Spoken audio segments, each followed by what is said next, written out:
Wala kasing nagbigay sa akin ng advices guys na itong trail, bundok, at especially yung waterfalls ay nakaka-addict guys. Kaya yun.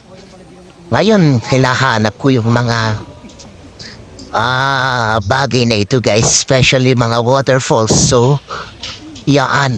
Mula nung nasimulan ko, this year lang actually, yung medyo naging active ako. Pero may mga nauna na rin mga taon na nung nakalipas pero hindi ako gaano umaakit ng bundok. Bihira akong makapasyal sa mga waterfalls. Pero ngayon lang ako na sabihin na lang natin na nagustuhan ng pag-akyat sa mga bundok at paghahanap ng mga waterfalls.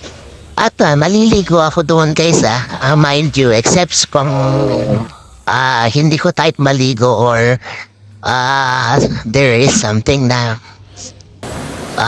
basta ayoko maligo. So yung ganun ba guys. Pero dito naligo ako. This is from Buruwisan guys. Yan yung medyo nahirapan ako na pag-akyat. At putik na putik ako bumagsak na ako din actually guys. Napakaganda ng mga nahahanap po mga waterfalls guys. Kaya yan, tuwang-tuwa ako sa mga waterfalls na ito guys. Kayo, ilan na ba ang inyong mga nahanap na waterfalls guys? Sa akin, mga 10 pa lang siguro mula nung nag-start ako guys. Wala pang gaano akong nahanap or konti pa lang yung aking napupuntahan.